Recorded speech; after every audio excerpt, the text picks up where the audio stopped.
welcome to another episode of the Trauma Translator Live. I'm your host, Lauren Friedman, also known as Not Another Asshole.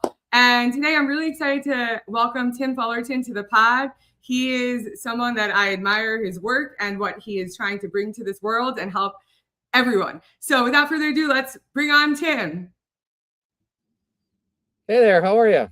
Hi, thank you so much for joining us today. I'm really excited to chat with you. Yeah, thanks. Great to be here. Thank you so much. So tell us a little bit about, before we dive in, and I know we have a lot to talk about, and we were talking a little bit before we aired, but I was really excited because when I first found your profile and saw all of the amazing things you were working on, one of the things that was most interesting to me as an OG, I feel like I'm an early adopter of social media. I was on Facebook since October of 2004. I watched the rise and fall of Facebook society, right? So I saw one of the things that you posted was your first brand campaign was on MySpace. Can you tell me about that? Because that to me was like mind-blowing. Yeah, I mean, it was sort of by accident. I had taken a job at an organization called OxFam America, and it was right after the Southeast Asian earthquake in 2004/2005. And they had gotten all these new supporters, and so they, they hired me to be the email guy, and to sort of figure out how to use those folks both for advocacy and fundraising. And then while I was doing that, we sort of like everybody was using MySpace at the time, and so I was like, well, why can't we use this as well? And so we, I think we built the first social account for a global brand. No one's been able to prove me wrong. I'm happy to be wrong if someone can prove it. But yeah, so we used it, and it actually led to a partnership with MySpace, which was something called Rock for Darfur, which was a bunch of artists basically donating their profits from one show on a certain day. And like OxFam got the table and like get to sign up their audience and things like that. So it was really one of the first online to offline activities that now we see on a daily basis.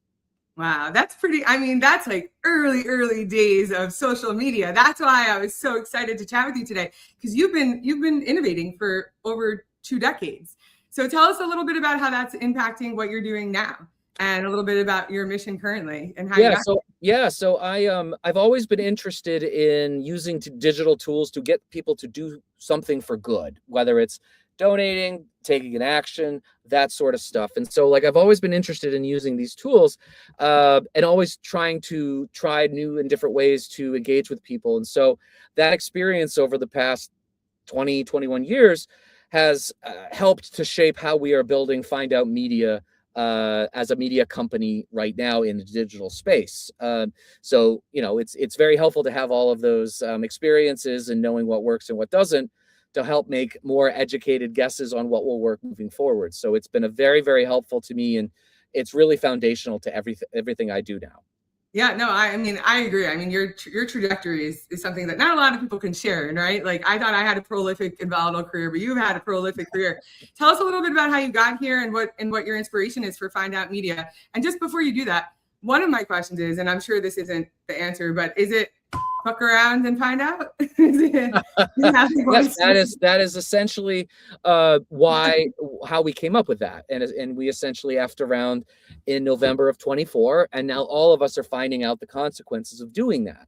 And so that is why we named the show and the company what we did, because we want to be very clear that we're educating people on the disaster that we are seeing in this administration and how it's hurting millions of people, and also then showing people a better path. But I mean, I think from your first question about the experience, it's very much from, I worked in progressive nonprofits and political campaigns, so I have a baseline of understanding of what motivates people, the types of approaches like short form versus long form, or a mixture of both. How to write catchy headlines and how to get people's attention in 3 seconds, which is all very, very important in a digital age. So in a sense, some of these tools are also almost hearkening back to some of the early days, as far as like we have our own social media app called Find Out Social, which doesn't have an algorithm in it, and you can post things without being suppressed. And so there's some of those things are starting to come back. So it's useful to be able to go back a couple years and remember what was working then to apply it to these new tools that are coming out today. Yeah, I couldn't agree more. By the way, the reason I went into advertising was because I thought I was going to be a copywriter. I always did all the slogans for all the bar and bat mitzvahs growing up, and I thought that's what I was going to do. But I ended up going into technology first, and that's what ended up driving the world, right? And I used my copywriting skills to just win new business in a highly competitive ecosystem. So when you think about the 3 seconds, right, like that attention span is real. When I was at Oracle, we were looking at attention metrics, and at the time when I was interviewing, there was a whole talk track on for 7 seconds. It is not 7 seconds. No. It's 3 seconds. So, and where do you see these days? Because I think a lot of people could really be could find this valuable, especially creators. And like, you should offer classes, honestly, when you think about short form, long form, because when you think about, like, one of the things I've been doing is I've been playing around with the algorithm on Instagram specifically, and like posting more than once a day. Like we talked about flooding the zone before, but posting more than once a day isn't always a good thing for distribution. So when you're thinking about that from what you're doing, right, you already have a platform. How would you advise people to use that understanding right now? Yeah, I mean, I think the thing that has been true from the first day of start doing this to today is finding your unique angle on a particular story or a particular area or interest area, and really giving people something of value. You know, you are asking people to stop scrolling, which people are hours and hours of scrolling. So how do you get somebody to just go like that? You have to be very creative, and you have to give people a reason. They're not going to just watch you because you made it. So you have to come up with something. And like, I think for Find Out, it is very much a unique angle on, the political topics of today, with a mix of people who have done the political thing, like myself and some of my co-hosts who have had regular jobs before and not had that same experience. And so we have a very unique perspective. And also, frankly, not a lot of white guys like me talk about progressive issues. And so we know part of the whole game is also showing people that there are other people who look and sound like them on this side. And that works for politics, or it works for B2B or B2C businesses as well. You have to give people a reason to watch. I couldn't agree more. We were literally just talking about that exact topic. I also have a very unique POV. My background's also very unique, and I agree with that. And when I talk to people too, they're like, it's not like a blonde white girl that says what I'm talking about, right? Because normally people like you and I don't care about those issues unless we're incentivized to do so, right? If there's something in it for us. So I think that is really a unique platform and a unique positioning for what you're doing. Can you talk a little bit about some of the things that you're focused on Find Out? So really, we're trying to do a couple things. One, build a community and let people know that there are like-minded folks like them all across the country. We get notes from people in very deep red areas like Oklahoma and Nebraska, and they say, I thought I was all alone. And I think it's very isolating for folks to be in these areas. And so we gave them a community and a sense of purpose and an understanding that they're not alone. In fact, more of the country agrees with them than doesn't. It just happens to be where they live. It's not that reality. So making people feel like their voice is being heard, and giving them a place where they can talk to like-minded people is an incredibly powerful thing. And if you can pull it off, again, whether it's politics or it's a business like a brand, that is the thing everybody strives for, is people who are totally bought in and essentially are waiting for you to activate them in one way or another. Yeah, no, I mean, I think that's the most powerful thing, is to feel seen and feel heard and feel like they have a community. Like, I feel isolated here in New York, like, forget about it. I traveled all over the country for business. And I actually like Nebraska, right? I don't want to live there, but I think it's it's like a little city, like Omaha is somewhere that I never imagined I would like, right? And when you think about making mass generalizations about our population and our country and how we got here, it's really beautiful that that's what you're doing, because my original goal for this too was to create community and a safe space for people, because people don't feel safe and they don't feel like they could speak their truth. Like the fact that I even posted that caption for this program this week was a risk, right? Like, I had people unfollow me after that. People don't want to hear your politics. People are like, oh, be quiet, put your head in the sand. But guess what? That's how World War II happened. That's how the Holocaust happened. We have to live in the reality of what's actually happening, right? We can't just keep our heads in the sand. Well, the notion that the politics doesn't have anything to do with business is just false. Yeah. And unfortunately, everything has been politicized in this country at this point. And I agree. I have people sometimes tell me, LinkedIn's not a place for this. And I'm like, actually, it is. Yeah. Because if you think about like the effects of the economy from this Trump administration, it's been entirely negative. You gave tax cuts to billionaires and nobody else. You put tariffs on everything, which raised prices for the guy who said he was going to lower prices on day one. And now we're in a war that we don't really know why we're in it, and we're stuck. So that all affects business. And whether it's gas prices, diesel prices in particular are close to $6. Well, most trucks in this long haul trucks in this country run on diesel. Yeah. So all of a sudden, $6 instead of $4 a gallon, we are going to pay that. So those downstream effects are real. The downstream effects are real, and it affects everybody. And, that's why we have to talk about these things on all platforms. And, obviously LinkedIn is more talking about business, but like there is a space for this, and it's important to understand, the pressures on business that, an administration that said that they were pro-business, which in fact, all they've done is drive up prices for everybody and throw a lot of people out of the country that were doing jobs that frankly no Americans wanted to do. And now the fruits and vegetables are more expensive. It's harder for restaurants to find workers. So that is a conversation for LinkedIn, and we should be having that. Now, if people tell you that, that means it probably tells you who they voted for, and they don't want to have the conversation. So like there's a little bit of a tell there for sure. I mean, that's not even my problem. My problem is I agree with you. And like, also, by the way, I've applied at every restaurant possible. People laugh me out of there. I'm like, I'll wash dishes. If they're having trouble, send them my way. I'll do whatever is possible. I need to make some money. But I agree with you wholeheartedly. And the thing is, too, is that what they're doing actually is like you hired a businessman who played with the tax codes and literally made all of his businesses fail, right? Purposely, right? For the tax codes. And that's what they're doing now with the country. They're literally running it like a tech company. I lost my job 6 times after M&A and divestiture. And then I'm told it's my fault and I can't get a job. Right. What do I do? You know what I mean? Like, how do I live? And that's literally this is what they voted. Oh, you want a businessman? This is what you got. Right. And I think that the biggest misnomer is that we want the country to be run like a business, because we don't.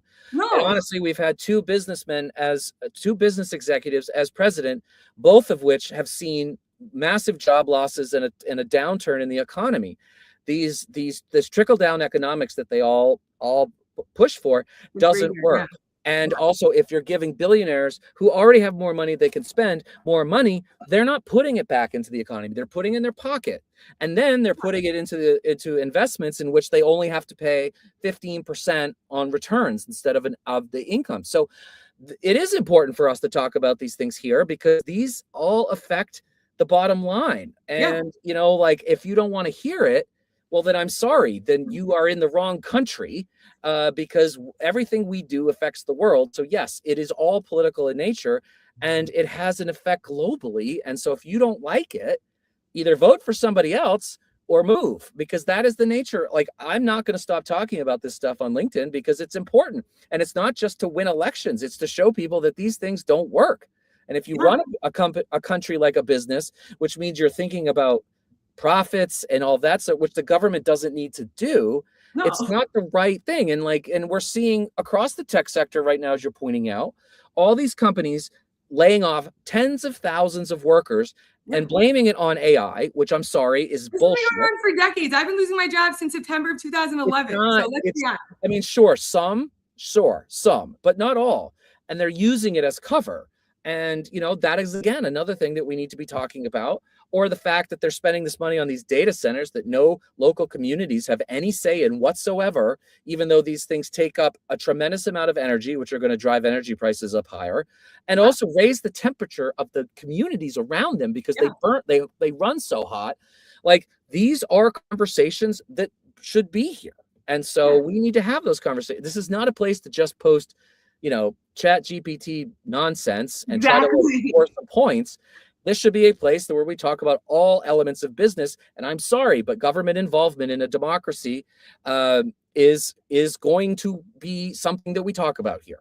Yeah. And by the way, when you're thinking about the tax cuts and all those things, those are multinational, like they have presence everywhere in the world. So they're not paying taxes across the globe. So it's not just here, right? It's actually, like, we need to think about it at a global scale. We had globalization, and also all of those in those communities, when they're building out all of those data centers, they're also doing the opposite of, let's say, the tariffs were supposed to get jobs here. Those jobs don't exist, right? So if we wanted to get manufacturing back here, which nobody wants to do, they're like high-end lofts these days, right? Like even in Omaha, there's literally like former factories that are now beautiful high-end lofts right in Omaha. Like I passed it by, I had a tour of it. And so like those are the places that like, okay, cool. So the tariffs came, people are like, oh, we'll bring jobs back to America, but they don't exist. So like we need to think logically here and not like a business, because we don't need this country run like a business. I agree with you. And people, when people, I speak to a lot of people, and I'm not as careful as I used to be, because I'm not trying to make us friends. Like this is how we ruin the world. We have to speak our truth, right? And not live in shame and not feel that we're going to be attacked afterwards. But when we speak to people, they're like, well, the government doesn't help. It's both sides of the aisle. And I was like, I don't know about you, but I know that in 2008, the government did affected change. And I know that because I worked at the New York Times, and it was the print digital shift. It was the financial crisis. It was everything was going on, and our economy got better. People were thriving. The same people that voted in this administration were the same people that were thriving during the Obama administration. Yeah, I mean, it's exactly right. I mean, we almost went into a depression in 2008, and we had just passed one of the largest tax cuts in history. We turned surpluses into deficits in the Bush years, and then those tax cuts were supposed to generate hundreds of thousands, if not millions, of jobs. All the deregulation made speculation on homes and things like that riskier, and then some of them failed, and then it was basically like a cascading effect. And then the government had to come in and say, no, we're not doing this anymore. We're going to pump money into the system, because the only way to grow is to pump money. Doesn't work the other way. We've tried it dozens of times. And so, and that was not to be run as a business. Like if we were going to run as a business, we would have let the auto industry die. Exactly. Instead, Obama and others saved it. And now it's still there. And also many of those loans that they got, they paid back with interest. So these things, like sometimes, yes, you do invest a lot of money, and we have to be careful about that. But, this like running it as a business thing, like generally you would let those things die. But then if you let that die, the Midwest dies. And then what happens then? And so, I am strongly a firm believer of government intervention when necessary, not overly, but like when they need it. And, and I think that, also holding people accountable for some of these decisions is also hugely important as well. Yeah, I mean, even when we think about what's going on right now, my most recent job was at Oracle. Larry Ellison's trying to ruin the world. Like they bought TikTok, right? So when you think about what's going on TikTok, and then his son, what's going on with Colbert, like last week, that's a big deal.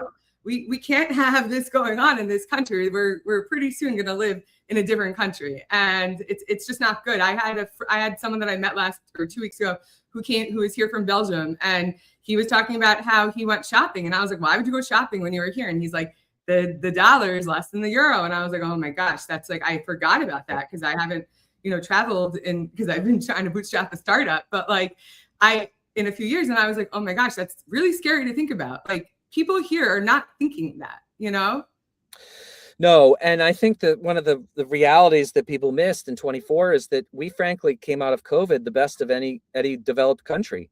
Yeah. And yes, we did have high inflation. There's no doubt about it. But that's because all of a sudden there was a surge on demand. It wasn't anything that the government did. And then, prices went up because things had been deflated for so much, because people weren't traveling, people weren't leaving their homes, they weren't doing anything. And then all of a sudden there's this surge. So, there was an article, actually it was a cover in The Economist, I think it's September of 2024, that said the U.S. economy was the envy of the world. It was, though, 100%. I read that article too. Not even 2 years ago. Do you think that anybody says that now? And the answer is no. And there were no situations that we couldn't avoid. All of our mess is self-inflicted with tariffs and wars and this tax cut that really didn't help anybody but billionaires, and cutting Medicaid and Medicare, and kicking people off of food assistance. And it's just, we did it to ourselves. And now inflation is starting to go back up because we made things more expensive deliberately. 100%. But the other part of that is that people, like I had people that voted for, the other candidate, or for Biden in 2020. And then they're like, I was doing better under the previous administration. I was like, the stock market isn't the economy. It's one component of the economy. It's not the whole economy. So when you think about, we need to educate people about what is the economy, how can we affect change, right? And how is it personal to them, right? Because what is going to help them? Because no one cares about other people. They really just don't. That's just the reality. Yeah. And it's, there's so much to unpack there. Yeah. We could have a series on this. But I think that, this is something we've thought about at Find Out Media, is actually developing a financial show that isn't about the Dow being at 50,000, because what the hell does that mean? Yeah, what does it mean? About, and where, looking at the jobs numbers and seeing where there's growth. And frankly, some of this data center development is masking weakness of the economy because they're spending so much money on these things right now. But private sector jobs have not been growing at any sort of pace that can keep up with what you would need to continue to so it's really frustrating. But that's part of the reason why we have started building what we're building, is to push back on those narratives and say, no, the Dow being at 50,000 doesn't have anything to do with a guy with him and his wife have two middle class jobs and two kids. They don't care that that's at 50,000. It doesn't affect them at all.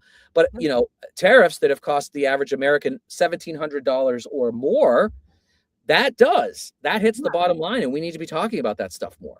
And gas prices. Let's forget about tariffs. $1,700 doesn't even sound that much, right? But when you think about gas prices, something that affects every single person every single day, even tomatoes. I live in New Jersey.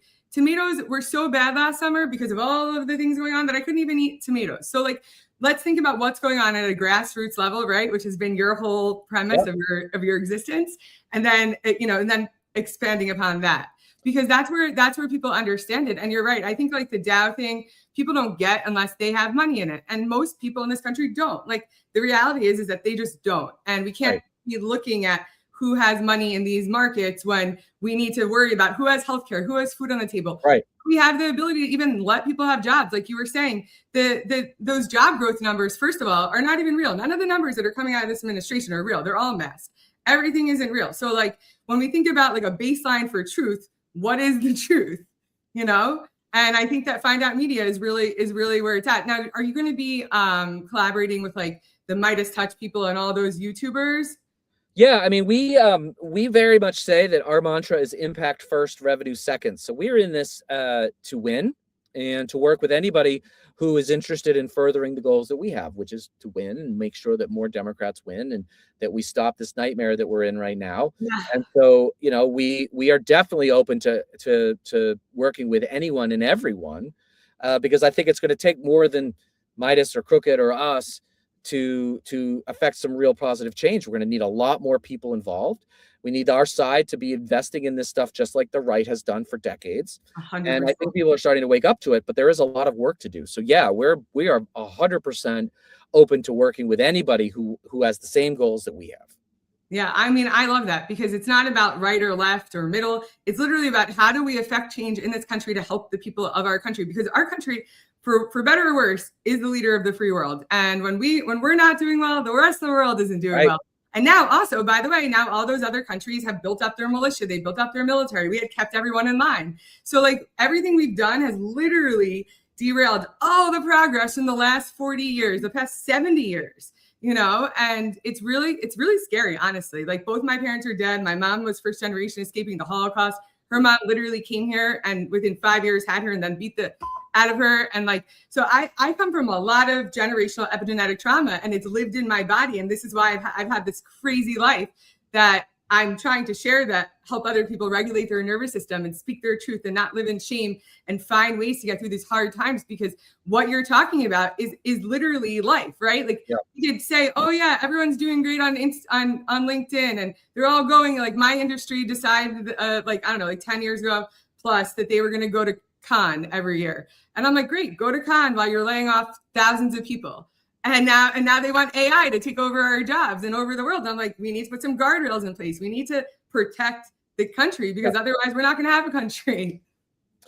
Yeah, I mean, I think strong oversight of AI is absolutely critical. And I think that even the industry has sort of asked for some of this and said, help us do this because we don't know. I mean, there have been some models that I think Anthropic, it was one that came out a few weeks ago, that their models, they actually scaled it back because it was too powerful, and it was frankly a threat to national security. Yeah, no, I saw that. Yeah, because it was able to exploit weaknesses on websites and other secure areas. And so, we're only, I mean, I know they've been working on it for over a decade, but like released to the public, really only talking about 3 years or so. And so and we're already at that stage. And so I was selling AI and machine learning for over a decade. Like, right. This isn't new. No, this has been going on since the 70s. The chat components are new. Yeah. But no, you're right. Like, we've been working on this forever. And, there needs to be regulation and oversight of this stuff because it can spiral out of control. And like I said, the industry and experts have been yelling about this for years now. And, the Trump administration's perspective has just been like, hands off, let them do whatever they want. And like, that is a very dangerous road to go down. And we need serious regulations and reforms and putting up guardrails so that, it's not doing dangerous things or anything, like making sure that, it doesn't hallucinate and make up shit, which it does. It does, yeah. It does. I've played around with I played around DeepSeek, ChatGPT, all the different components. It's not a substitute for anything. Right. And the models are told you can't respond with I don't know. It makes you give an answer. So, there are things that need to be done to regulate that. And I hope that, with the very likely switch of power in the House and maybe even in the Senate, there can be some, negotiations with Trump about putting some real guardrails around here. And then when we have a Democratic president in 28, really getting serious about this reform, because you're right. Otherwise, it's a wild, wild west, and it can, it can do a lot of good things, but it can also do a lot of bad and damaging things as well. There is a gentleman on The Daily Show a few weeks ago. He's a reporter for The Atlantic, and he wrote a book called AI for Good. And it was like literally showing what we could do with AI that can do good for society, right? And that's something we need, right? We could use it for good, but we can't. It's literally a Pandora's box. So when you think about all of the other things that are happening in our society and then layering that on top of it, let's try to figure out how to get our society to a better place before we just try to ruin it again. You know what I mean? Like, it's one thing after another. I feel like it's a pandemic after pandemic. And to your point too about the jobs, like I've been losing my job since 2011, and in 2023, Google first started laying people off. And when Google started laying people off, and then I lost my job about 6 months later, I was like, this is not good. None of the things that are going to happen after this are good, because when Google has layoffs, that's not, and Amazon, that's really bad. And like, we need to look at what's going on in our country. And also, why are these companies incentivized to lay people off? Right? Like, it's trickle down, but it's the opposite of what the trickle down effect is supposed to do. Or maybe it is what it's supposed to do. I don't know.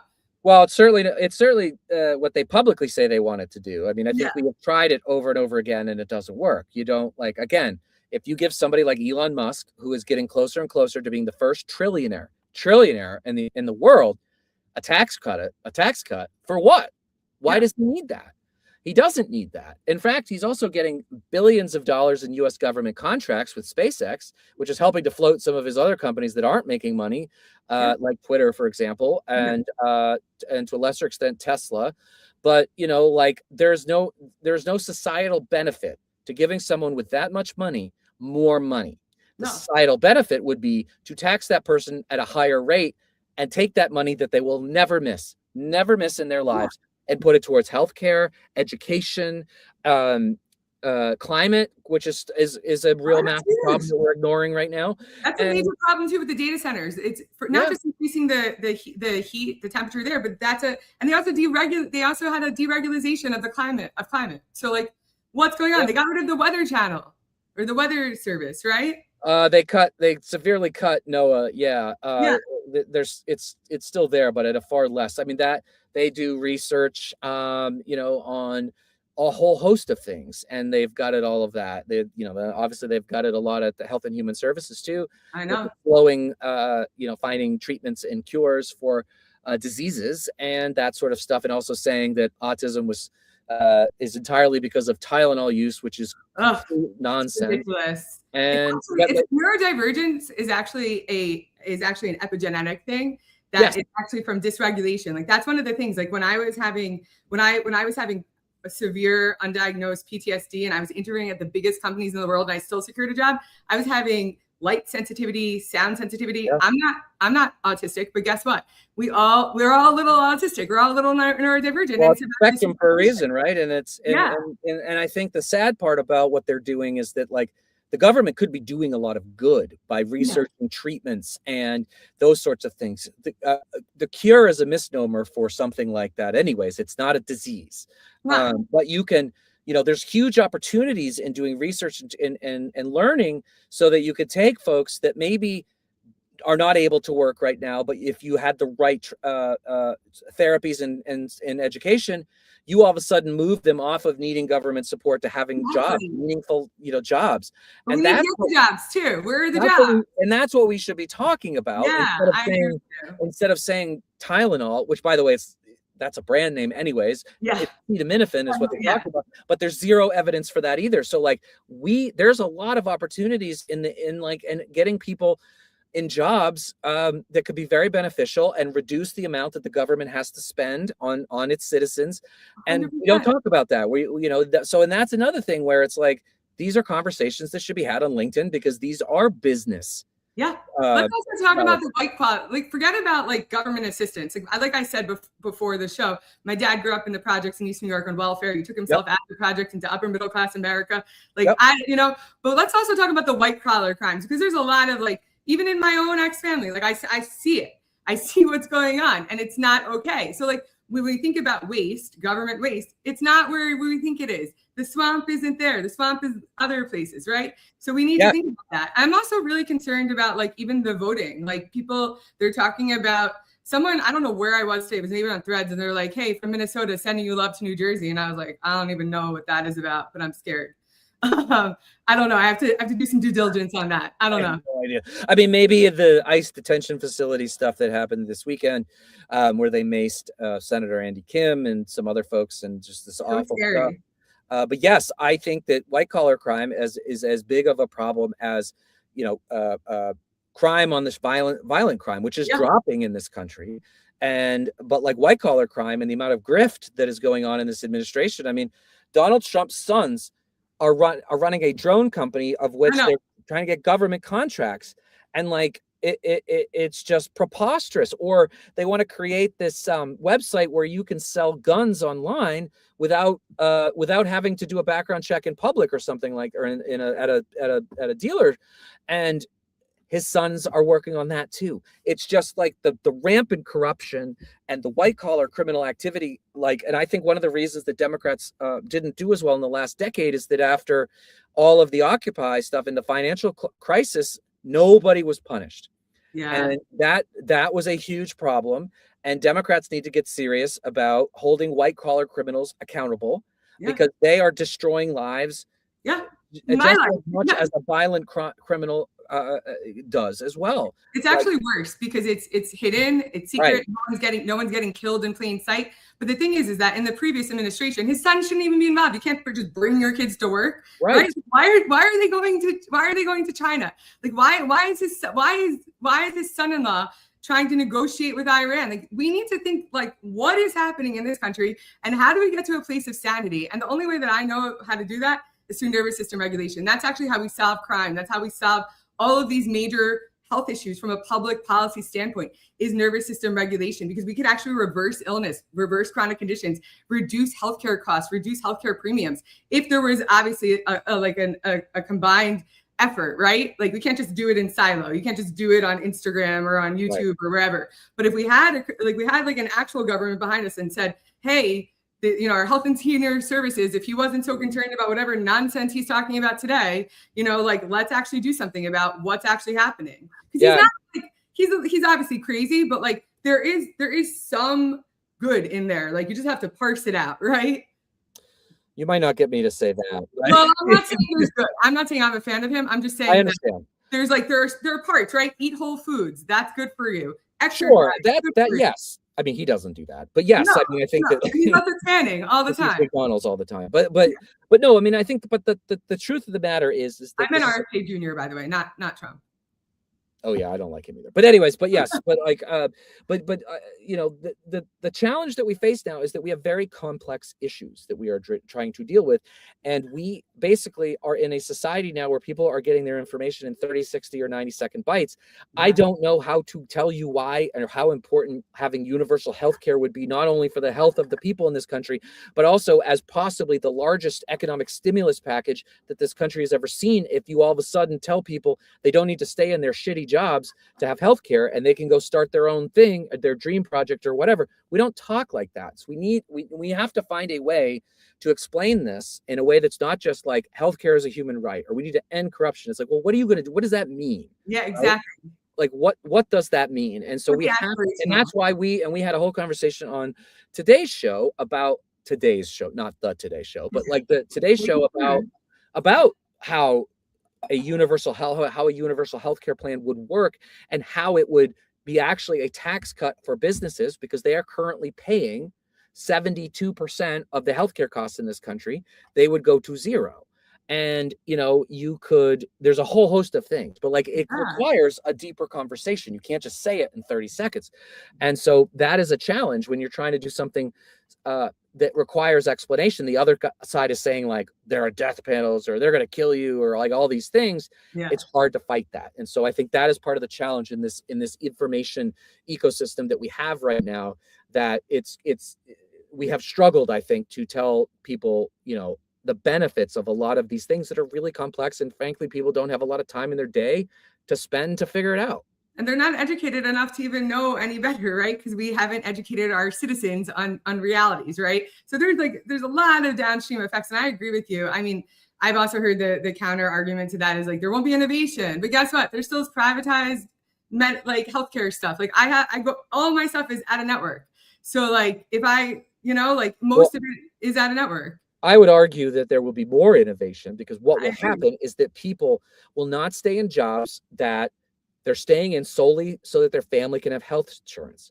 And if they don't need to do that anymore, and they can go do the thing that they want to do because they've got the support of knowing like they don't have to worry about the healthcare, those are small businesses that are created. Most jobs in this country are created by small businesses.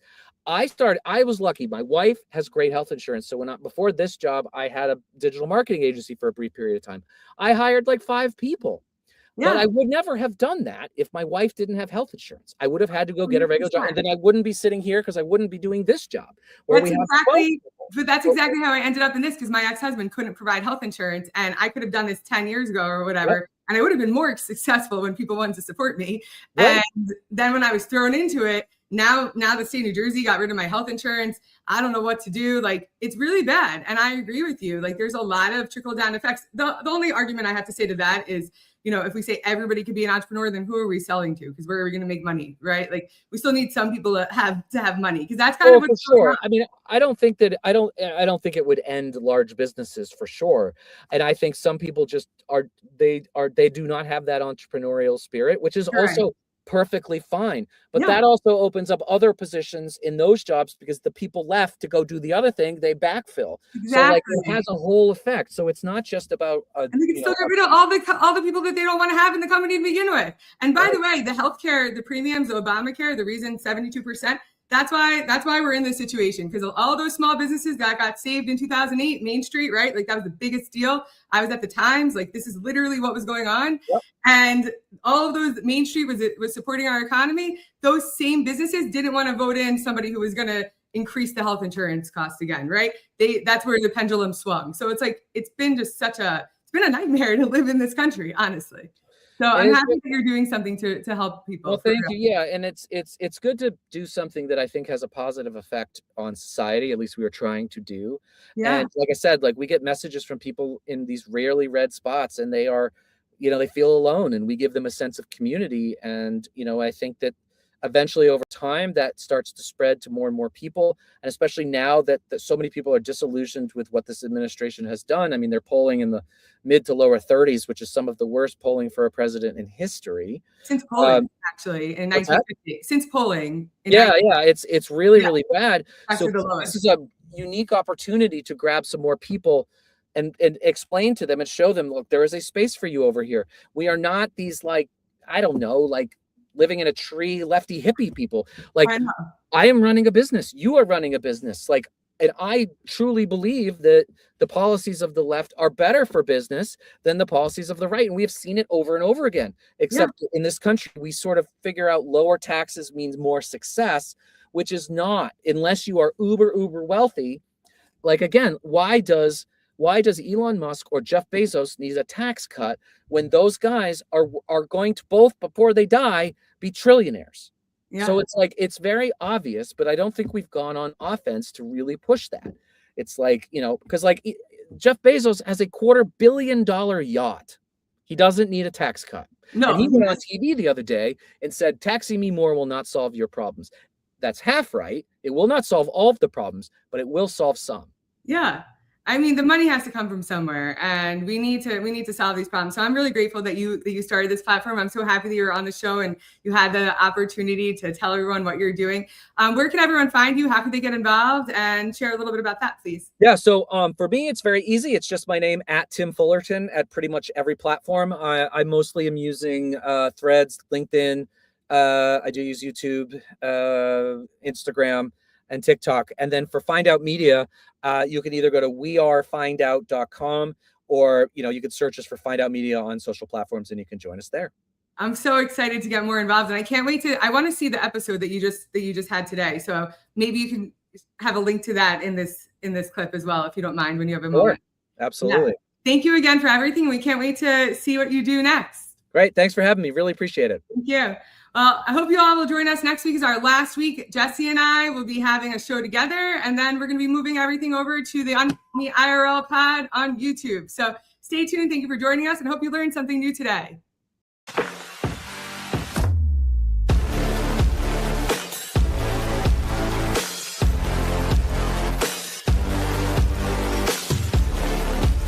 To all of the jewelry that I have behind me, I'm always wearing the Camuso shift necklace. And the reason why is that it actually is an anxiety antidote. It helps you shift into calm in real time. And it's all about the exhale. So what I like to do is do a 4-4-8 breath. 4 seconds in, 4 seconds hold, and 8 seconds on the exhale. And the exhale is where the magic happens. It actually helps reduce your heart rate. It reduces blood pressure in real time, and it helps you breathe into calm. So let's do it together. Inhale for 4.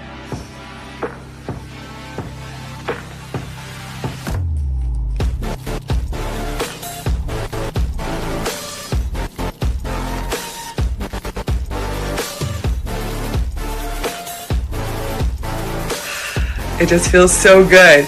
This is truly my favorite. From the beach to the boardroom, you could wear it everywhere.